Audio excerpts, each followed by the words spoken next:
Hey folks, Ted here today with Exped. I want to show you some of the final details on the Exped Ergo hammock. Hopefully before the night comes, and I want to crawl into my bug haven because there's a few bugs out here.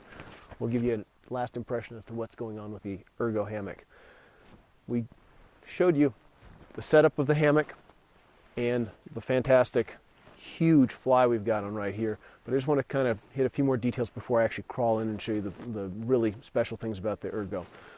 It's designed so that in heavy weather, you've got plenty of coverage with the rain fly, but it's also designed so that if any water is hitting the tree, running down the cords, it's obviously coming right down here and guttering off before it gets into the internal hammock where I'm suspended right here. Furthermore, any rain that happens to migrate past the carabiner hits this drip ring and drops off. So you're really going to be dry and secure in the wet conditions.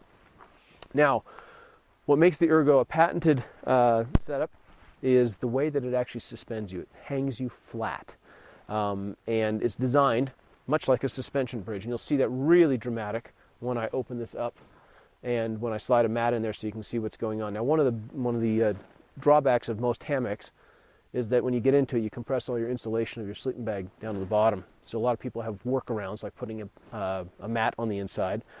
And that's a great way to do it, but oftentimes then you wrestle with the hammock, with the mat on the inside of the hammock. So what we've done at the foot section and also at the head section, so you can slide in on either side, is to take one of we basically have a sleeve on the bottom that you can either shove gear into, use it as a storage space, or my preference is to actually go ahead and use one of our mats. In this case, it'll be one of the down mats. Thanks, Brendan. I'm just going to slide that into the pocket, and it does two things. It maximizes my insulation on the bottom of the hammock, like so, and I'll just go ahead and zip this shut so that I don't have to worry about compressing all the insulation out of the bottom of my sleeping bag. I'm just going to zip this around like so. And it also gives me a little bit of structure to kind of just lay the whole thing out. Now here's where you can start to see that sort of suspension bridge kind of cordage. The Dyneema cords are set up right there, and each one is a different length designed to go ahead and suspend me appropriately. And you'll notice that I'm not sleeping head to toe along the axis of the ridge line. I'm actually sleeping slightly diagonal, and this really works well. For me, there's no banana shape here. It's basically just a nice flat suspension. So I'm going to unzip the bug shelter, and in fact I can unzip this entire bug shelter because the zipper runs clear on the entire perimeter and stuffs into its own little keeper sack right here. But right now it's pretty buggy, so I'm going to leave it relatively closed. Oh, I don't like to leave all this stuff lying around. I like to actually keep it stowed, so when I usually use the pocket here, just jam all the stuff in here. Sleeping bag, stuff sacks, etc. all go into the inside. Now when you enter into this particular hammock, if there's a landing zone, it's right here. If I sit on this particular side, you'll see that I dump the whole contents out. So when I sit into this, I'm going to go ahead and sit sort of on the diagonal. The entry point is right here, right between the first cord and the corner of the mat. By sitting down here and just suspending it like so, I can go ahead, just hang out here. I can do my cooking if I want to underneath the coverage of tarp really easily.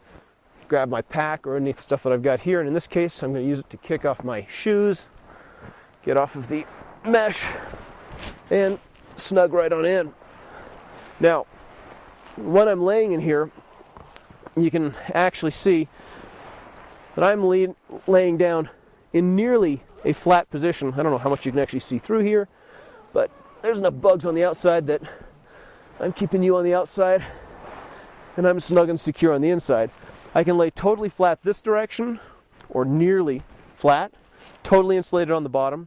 And more importantly, since I'm actually a side sleeper, and I think the number is actually roughly 70% of folks out there are side sleepers, this makes an incredibly comfortable side sleeping shape. And because the mat is captured and because I'm suspended properly, in the middle of the night, I don't have to worry about snapping out of that relatively flat position. I can go ahead and just very simply turn around just like I was sleeping on a mat on the inside of a tent. It's very, very comfortable and easy to work with. Now, just a few other details before I actually get back out, just to show you what some of the features are on the inside of the... If I open up the mesh canopy, it slides all the way back like so. And you'll notice that on the inside, I've got pocketing here, I've got pocketing right here, and I've got some clip toggles on the inside that I could hang a headlamp or anything else so I can see what's going on at night. Makes for a comfortable position right here. It's a nice shelter. I think I'm spending the night. Thanks.